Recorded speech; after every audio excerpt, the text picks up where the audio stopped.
쌍화차를 권해드려요. 쌍화차. 정말 만병통치약으로 불리운 게 쌍화탕입니다, 여러분. 수천 년 동안 이 처방이 내려져 왔고 원래 감기약이 아니에요. 이게 엄청나게 뛰어난 약입니다. 근데 이 쌍화차도 마찬가지겠죠. 안 들어간 걸로 해서 쌍화차만 잘 활용하셔도 효과는 이루 말할 수 없습니다. 입증이 된 거거든요. 당뇨병은 풍요의 병이라고도 불립니다. 현대의 풍요가 오히려 건강을 위협하는 이유를 어떻게 보시나요? 와, 정말 지금은 모든 분들이 당뇨에 벌벌 떱니다. 정말 우리가 언제부터 이렇게 먹는 거에 신경을 썼으나 싶을 만큼, 그러니까 예전에는 통풍이 그 황제의 병이라 그래서 고기를 많이 먹으면 이 요산 수치가 올라가가지고 엄지발가락 막 아프고, 그래서 지금은 젊은 분들이 통풍도 있긴 한데 2030 세대들도 당뇨에 대한 관심이 엄청 늘었어요. 그러니까 저속노화 이 키워드가 오면서부터 더 심해진 것 같은데, 저 같은 사람도 있어야죠. 여러분 제발 당 수치 좀 신경 쓰지 마라.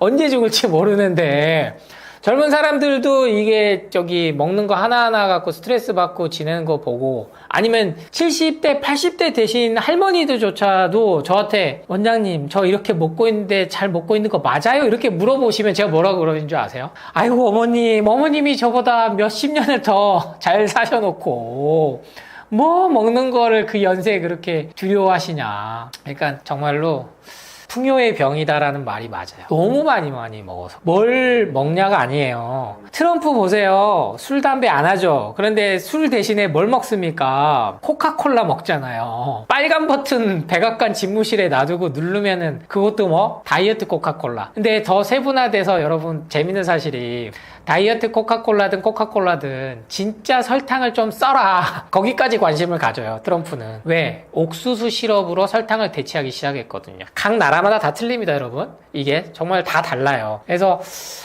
코카콜라를 먹어도 저렇게 7, 80대 활동을 왕성하게 할 수 있고 당뇨에 안 걸릴 수 있다는 게 표본이 전 또 트럼프라고 보거든요. 그러니까 뭘 얼마나 먹든지 많이 먹든지 그것도 중요한데, 그거를 너무 신경 쓰고 살면 더 걸린다. 그게 저는 먹고 사는 거가 많고 적은 걸 떠나서 일단은 많이 먹게 만들어 버렸고, 먹는 거에 집착하면서 여기에 당 수치까지 제한을 두니까 스트레스가 더해졌다. 그래서 몸이 더 아프다. 그래서 제발 신경 딱 끄고 3개월만 그냥 하고 싶은 대로 원 없이 살다가 건강검진 받아보셔라 라는 말씀을 저는 그렇게 드려요. 실제 제 예방원 오시는 많은 상담하는 분들 중에 그렇게 해서 당뇨 이겨내시고 수치 좋아지신 분들 너무나 많이 봤고, 제가 정말 애착을 갖고 지난 3년 동안 네이버에서 예방원 카페를 운영하시면서 그 분들이 산 증인입니다. 채소 과일 마음껏 먹고 착즙 주스 마음껏 하루에 1리터 1리터씩 먹고도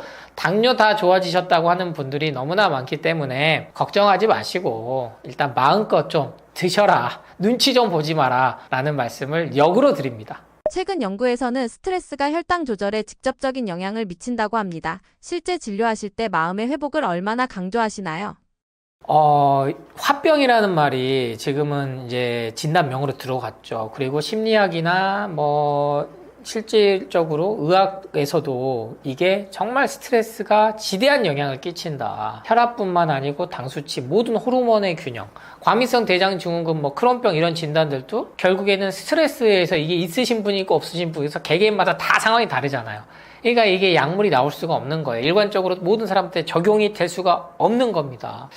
그래서 이 마음에서 온다라고 계속 이걸 강조를 해주면요, 제약회사는 약을 팔 수가 없겠죠. 왜? 신경정신과 약물들은 아직은 의학기술, 제약기술이 부작용이 아주 없게 만들 수 있는 수준까지는 도달하지 못했으니까는 당연히 암도 정복하지 못하는 거고, 당뇨도 1형 당뇨로 유전적으로 정말 태어날 때부터 선천적으로 계셨던 분들조차도 이게 개선이 되는 사례가 너무나 많이 나왔어요. 근데 그분들 특징은 뭐다? 이게 이제 메타 분석으로 코트 연구처럼 관찰 연구로 들어가기 시작하니까 즐겁게 사는 게 크더라는 거예요. 행복하게 사는 거. 근데 당화혈색소 수치에 갇혀가지고 정말 제발 공복혈당 101 됐다고 당뇨 전 단계라고 하지 좀 마시라니까요.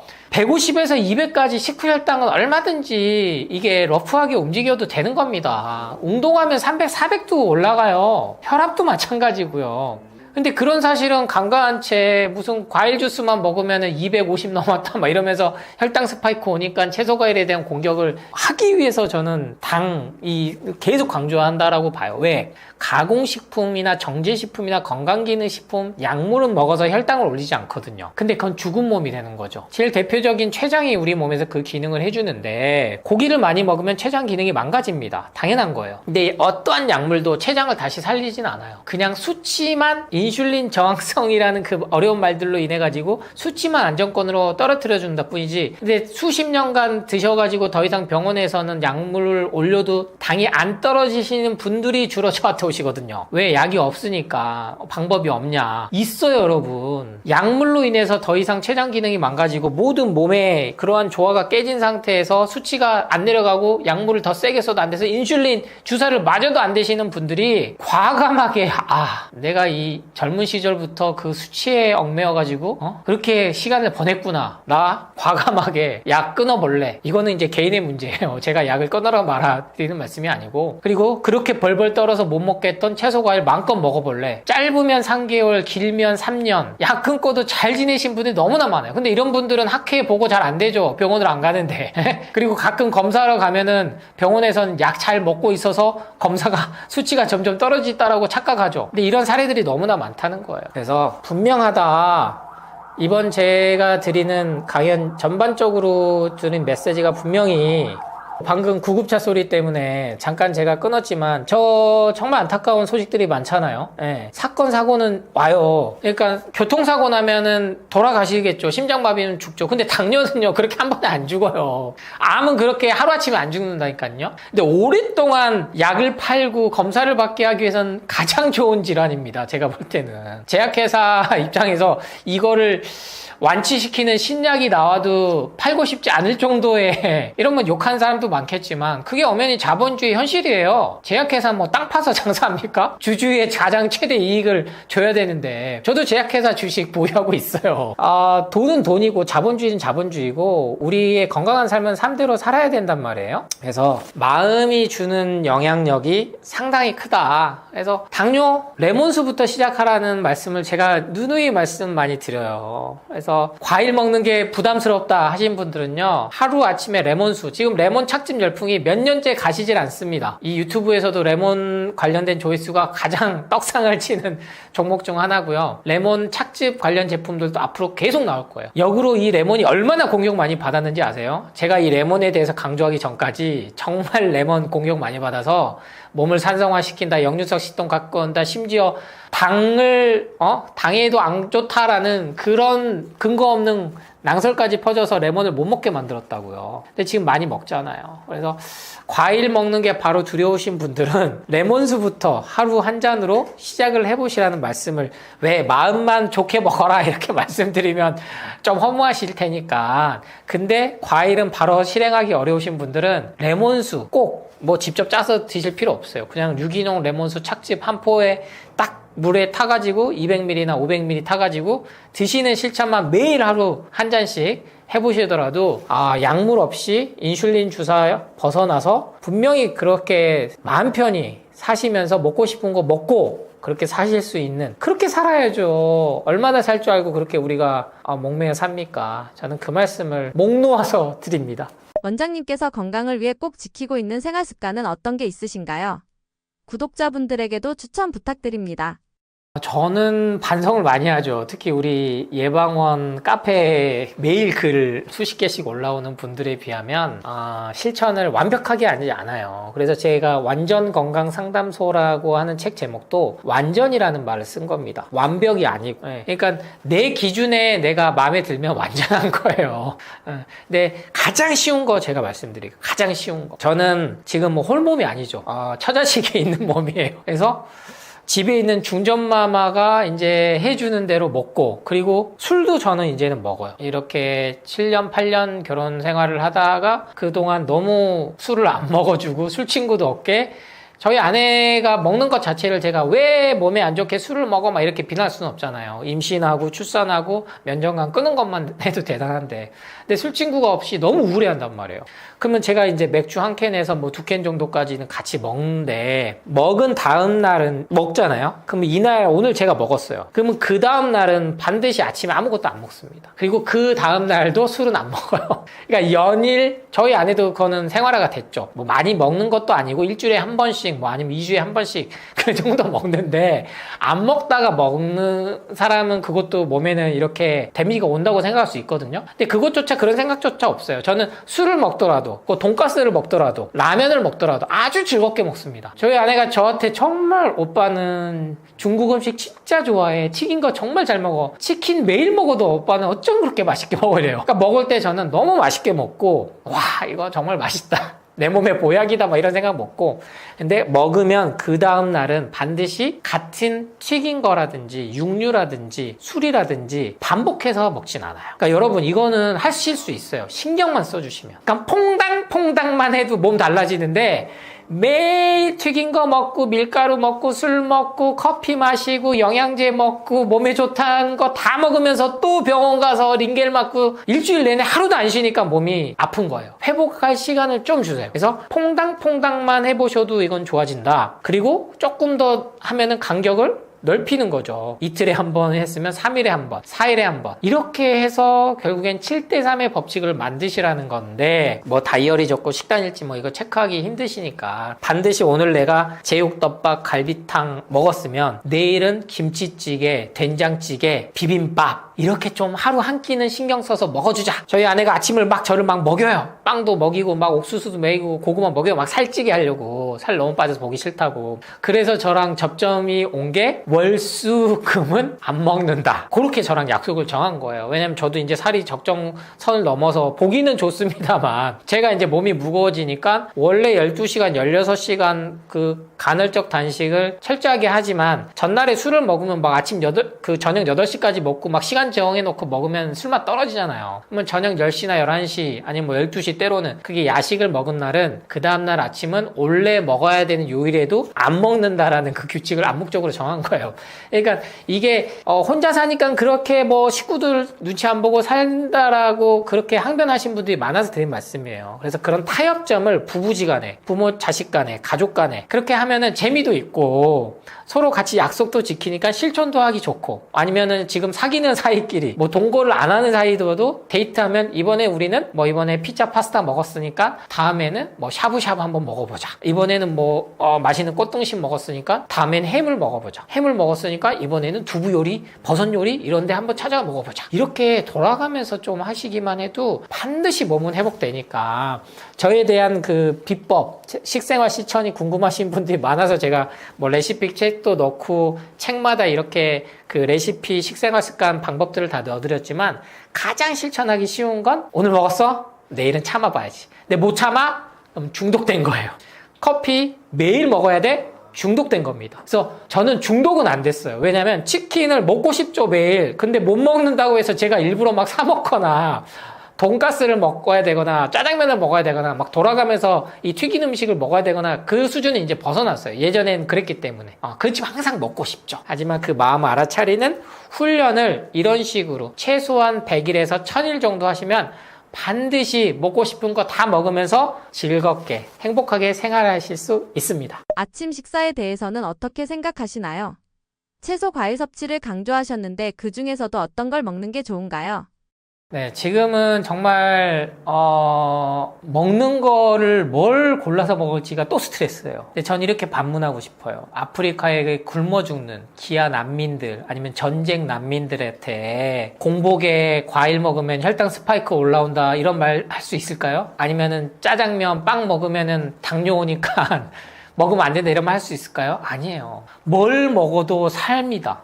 그러니까 지금은 우리는 너무나 풍요롭고 잘 살고 잘 먹는 시대에 살기 때문에 그 마케팅 노름에 의해서 우리가 끌려다니는 거고 우리 시간과 정말 쓸데없는 데 에너지를 저는 쏟고 있다고 생각해요. 그래서 원래 인류가 먹어왔던 그런 것들을 먹고 잡식이라는 게 맞죠. 채소 과일 먹으면서 육식도 하고 별미들도 먹고 살아있는 뭐 곤충 애벌레도 지금은 배양해가지고 먹잖아요. 그럼 예전에는 원래 먹었겠죠. 먹을 게 없어서.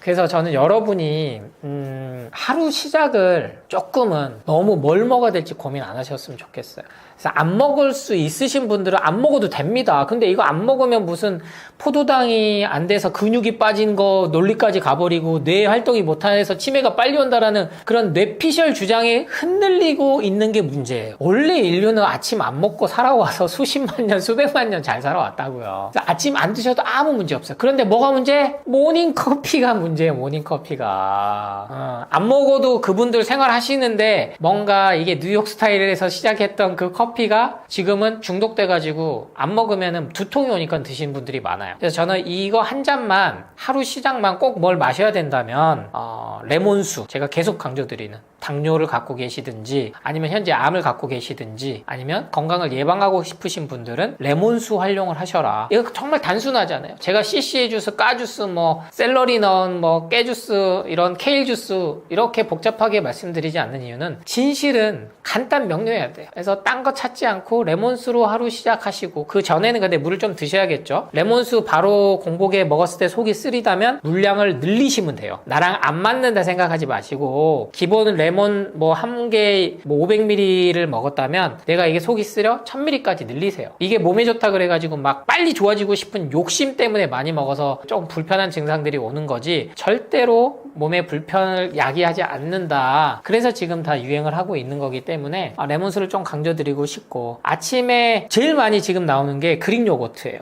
그릭 요거트, 뭐 두부, 그러니까 단백질 먹어야 돼, 계란을 먹어야 된다, 이런 것들. 저는 이제 근본적으로는 유제품에 문제가 있다라는 그거를 많이 설명을 해드렸기 때문에, 어떠한 유제품도 그 근본적으로 출발하는 재료 자체가 완벽하게 되는 이 유통 구조는 지금은 없다. 혹시라도 지금 몸이 불편하시다면 그런 거는 좀 바꿔보시라는 거예요. 계속 내가 먹어왔던 게 있는데 내가 몸이 안 나은다 그러면 그걸 일단 끊어봐요. 그게 바로 건강기능식품입니다. 오메가3, 비타민, 뭐 D, 마그네슘, 칼슘, 여러 가지. 올리브 오일도 마찬가지예요. 지금 뭐 계속 뭐 진저샷해서 올리브 오일에 레몬수 섞어서 먹던지 아니면 생강을 섞어서 먹던지 이렇게 하는데, 오메가3 생선 기름을 매일 먹는 것보다는 좋다고 생각될 수 있으나, 올리브유도 소화 흡수가 안 되시는 분이 반드시 있습니다. 그러니까 목 넘김이 내가 불편한데 그걸 억지로 드실 필요는 없다는 거예요. 그게 내 몸이 불편하다라고 주는 신호예요. 실은 잘 안 들어가면. 그러니까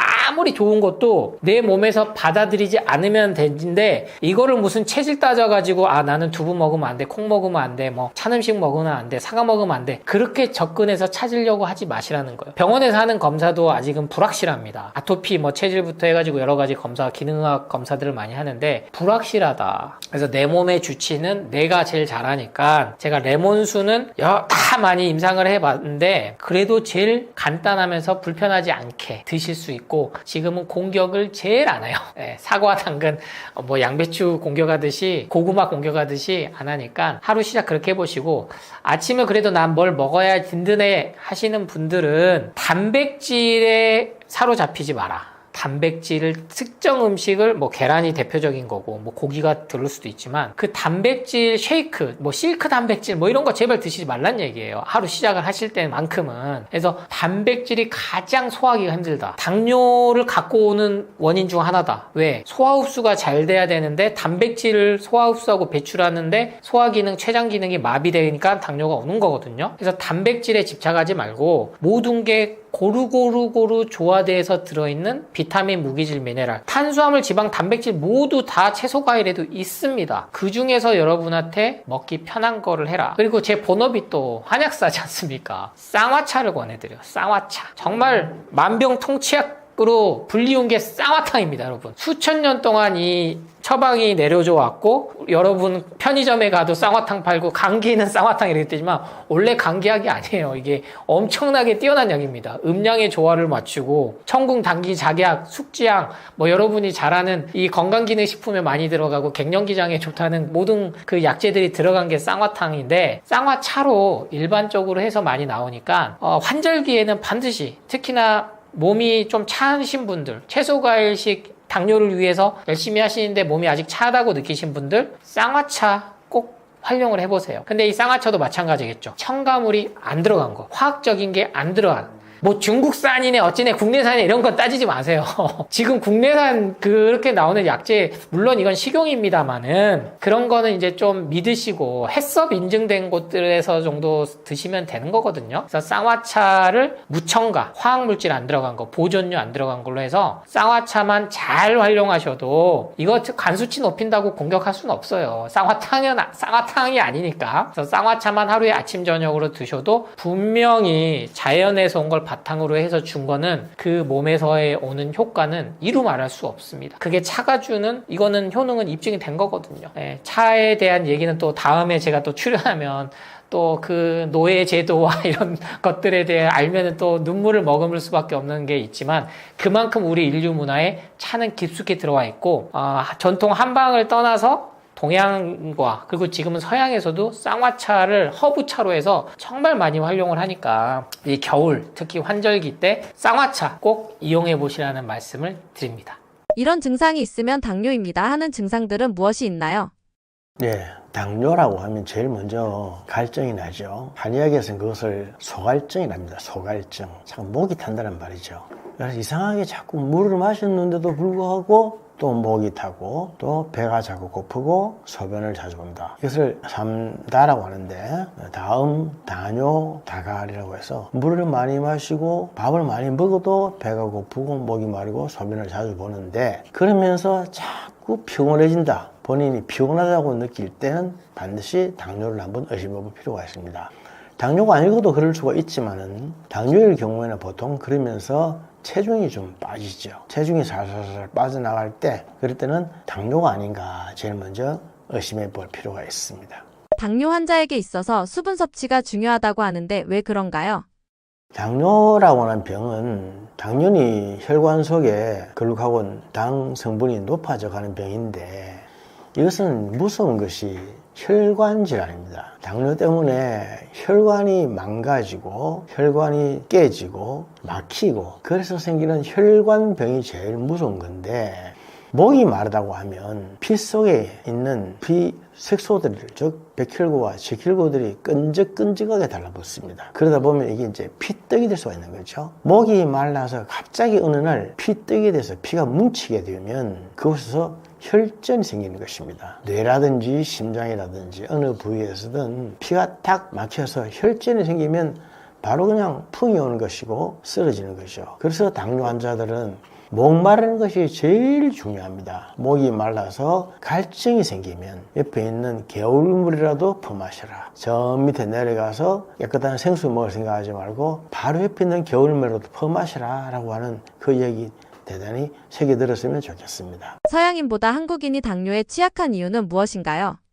이것은 두 가지 이유가 있습니다. 하나는 유전적인 이유이고 또 하나는 생활 습관적인 문제입니다. 유전적인 이유로는 사람들이 조금 그 췌장이 작다라고 되어 있죠. 외국 사람들에 비해서, 서양 사람들에 비해서 한국 사람들은 췌장이 좀 작다. 그 췌장에서 인슐린이 분비가 많이 되어야, 그래야 당뇨가 조절이 되는데 췌장 자체가 조금 작다. 그게 유전적인 한국인만의 이유입니다. 뿐만 아니라 우리나라 사람들은 탄수화물을 많이 먹습니다. 서양 사람들은 오히려 단백질을 많이 먹는 데 비해서 우리나라 사람들은 탄수화물을 많이 먹어서 탄수화물이 몸에 들어가서 이게 당분이 됩니다. 포도당이 되는데, 포도당이 되고 남은 것은 또 중성지방이 되는데, 포도당이 되는 탄수화물을 너무 많이 먹고 마시기 때문에 그 두 가지 이유 때문에 우리나라 사람들에게 특별히 당뇨가 많다, 이렇게 얘기할 수가 있습니다. 소변에 거품이 생기는 증상도 당뇨를 의심해 봐야 하나요? 소변에 거품이 생기는 것을 단백뇨죠. 단백뇨는 당연히 콩팥에 문제가 있어서 온 것입니다. 콩팥에 보면은 사구체가 있지 않습니까? 사구체가 우리 몸에 물을, 즉 소변을 걸러주는 곳이죠. 이것은 도라문강 하나 정도, 다시 말해서 180리터 정도의 물을 사구체에서 하루에 걸릅니다. 걸러서 99%를 재흡수시키고 1.8리터 정도만 밖으로 나가게 하는데, 그게 소변인데, 이 사구체 대부분이 혈관으로 되어 있는데 당뇨가 걸리면은 혈관이 망가져서 사구체에 들어있는 혈관이 약하기 때문에 사구체에서 필터링하는 걸름 작용이 약해져서 단백질 같은 것이 걸러지지 못하고 소변으로 나가기 때문에 단백뇨가 많이 생겨서 단백뇨 때문에 거품이 많이 생기는 것입니다. 그러나 거품이 생기는 것만 가지고 단백뇨라든지 또는 당뇨라든지 또는 콩팥이 망가졌다 이렇게 함부로 말하기는 어렵습니다. 그것은 왜 그러냐면 여러 가지 먹는 음식물과도 상관이 있을 수 있기 때문에 그렇죠. 원장님께서 추천하시는 당뇨에 좋은 음식이 있나요? 우리는 생활 습관 중에서 음식 먹는 습관 때문에 당뇨에 많이 걸린다 라고 해도 과언이 아닙니다. 그래서 음식을 먹을 때에 밥을 먹을 때 특별히 조심해야 될 것이 흰쌀밥을 먹지 말자. 잡곡밥이라든지 현미 그리고 보리밥도 좋은 겁니다. 사실은 이래 조금 거친 음식들 있죠. 이것을 조식이라 그러는데 이런 조식을 많이 먹도록 하고 채소를 많이 먹는 게 중요합니다. 항상 음식 조심을 잘하면 건강을 지켜지는 것인데 반찬을 밥처럼 다시 말해서 부식을 주식처럼 주식을 부식처럼 먹자. 주식을 부식처럼 조금 먹고 부식을 주식처럼 제일 먼저 먹자는 것입니다. 밥을 먹을 때 제일 먼저 채소부터 먼저 먹는 겁니다. 그리고 난 다음에 단백질이라든지 이런 것을 지방질 먹고 난 다음에 마지막에 탄수화물을 먹는데 아까도 얘기했지만 한국 사람들이 탄수화물을 많이 먹고 탄수화물 위주의 식사를 하다 보니 서양인들보다 당뇨에 많이 걸리는 겁니다. 그래서 탄수화물은 좀 적게 먹는다. 좀 더 구체적으로 얘기하면 밥은 한 숟갈 덜어내어 놓고 먹고 아니면 조금 남기든지 국은 건더기 위주로 먹는 것입니다. 밥이든 국이든 완전히 싹싹 다 핥아 먹는 것을 완전하게 먹는다. 그래서 완식이라고 합니다. 우리는 옛날부터 완식을 하라고 배워왔지만 완식을 하지 말고 조금씩 남기는 것이 좋습니다. 조금 남겨도 된다. 배가 부르면 웬만하면 조금 남겨도 된다. 그래서 그렇게 먹는 것을 소식이라고 그러죠. 소식, 차라리 완식보다는 소식을 하는 것이 당뇨에 안 걸리고 건강을 위해서 더 좋다는 말씀 팁으로 드렸습니다. 반대로 의외로 당뇨병을 악화시키는 식습관에는 무엇이 있나요? 당뇨를 악화시키는 식습관은 맛있는 걸 많이 먹는 거죠. 우리가 보통 맛이 있다라고 할 때는 그게 무슨 맛인가 하면은 짠맛과 단맛입니다. 짠맛이 있고 단맛이 있을 때에 맛이 있다. 그리고 그것이 바로 맛이 좋다 하는 말과 통합니다. 그런데 짠맛만 있거나 단맛만 있으면 맛이 없는 거죠. 짠맛도 없고 단맛도 없다. 그러면 네 맛도 내 맛도 아니다. 해서 아무 맛도 없다. 그렇게 말하는데 특히 맛있는 음식, 짜면서도 단 음식이 들어가면은 당뇨가 악화됩니다. 단 음식 자체가 몸을 살찌게 하는 것도 있지만은 그게 다 짠 음식이 같이 들어가면 혈압도 높게 합니다. 그래서 짠맛과 단맛을 같이 먹으면 당뇨도 나빠질 뿐만 아니라 고혈압도 오게 되는데 사실 5년 정도 이상 된 당뇨 환자들에게서 보면은 거의 90% 이상이 고혈압과 당뇨는 같이 옵니다. 당뇨 환자가 고혈압도 오고 고혈압 환자가 당뇨도 같이 오고 그런 경우가 90% 이상. 이것은 짜고도 단 음식을 많이 먹는 것하고 직접적인 상관이 있습니다. 그래서 당뇨가 아닌 사람이 고혈압인 경우보다도 당뇨인 사람이 고혈압을 가지고 있으면 풍이라든지 심장, 뇌 질환에 걸릴 확률이 5배 이상 높아진다. 뿐만 아니라 치매에 걸릴 확률도 5배 이상 높아진다. 그렇게 알고 있으면 됩니다. 우리가 당뇨병을 악화시킬 뿐만 아니라 고혈압도 악화시키고 그러면서도 끊지 못하는 것은 한마디로 그냥 맛이 있어서 그랬는데 맛이 있는 음식은 또한 반드시 많이 먹게 마련이죠.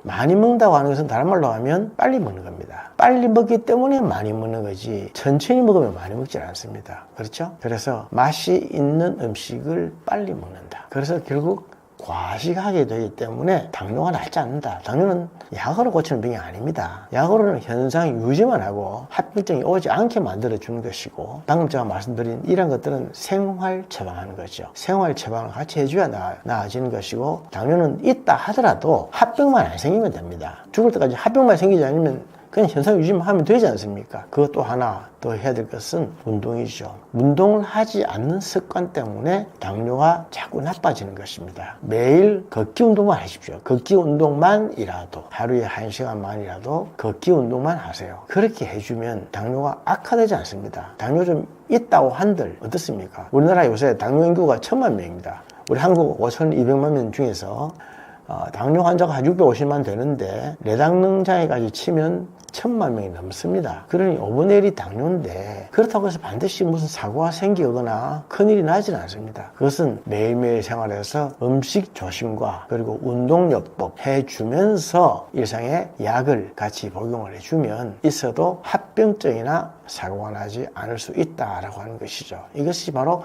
당뇨의 관리입니다. 당뇨는 관리만 잘 해주면은 큰 합병증 없이 잘 갈 수 있는 병이기도 하고, 그래서 당뇨 환자들은 일종의 친구처럼 적과의 동침한다라고 하는 것처럼 가볍게 생각하고 편안하게 살아가주면 오히려 좋을 것입니다. 당뇨가 낫지 않으면 어떡하나 걱정이신 분들을 위해 해주실 말씀 있으신가요?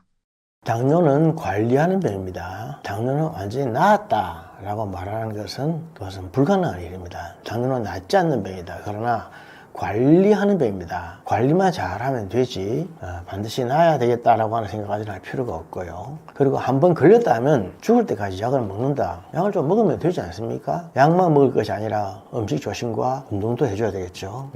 일병식천이라고 하는 얘기가 있습니다. 하나의 병이 있으면 1000가지의 병을 씻어낸다.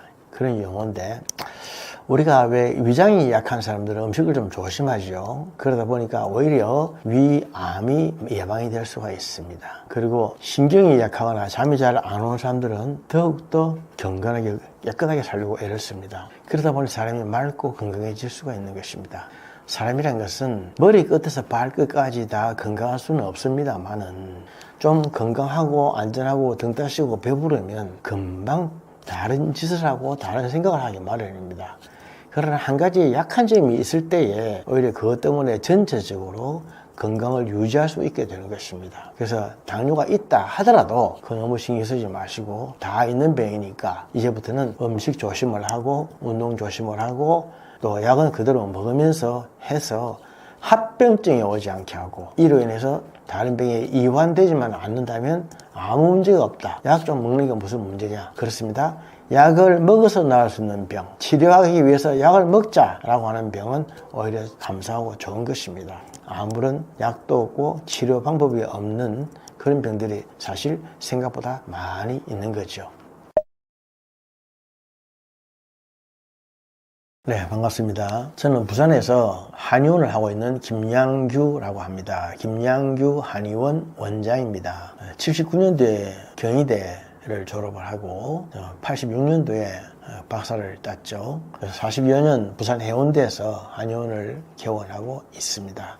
그리고 습관을 바꾸면 120까지 살 수 있다라고 하는 것이 비롯해서 생활 습관과 관계되는 책들을 제가 펴낸 것이 5권 됩니다. 지금 유튜브 같은 곳에서 제 이름 김양규라고만 치면 제가 TV에서 강의한 내용들도 많이 뜨고 새까맣게 나올 겁니다. 굿TV를 통해서 제가 6년 반 동안 제 이름 들어가는 김양규 박사의 성경적 한약을 강의한 적이 있고, 지금 극동방송을 통해서 매일 라디오 닥터를 22년간 아직까지 방송을 하고 있습니다. 뿐만 아니라 제가 임상을 하면서 또 일본어도 제가 가능을 합니다. 그래서 일본인들에게 진찰도 가능하고 일본어로 설명도 가능하고 일본에 가서도 제가 또 특강도 많이 하고 그렇게 하고 있습니다. 혹시 일본인들이나 일본과 관계되는 분들이 한방적인 진료를 받거나 강의를 요청을 일들이 있으시면 제게 연락하시면 제가 많은 도움을 드릴 수가 있겠다라고 생각합니다.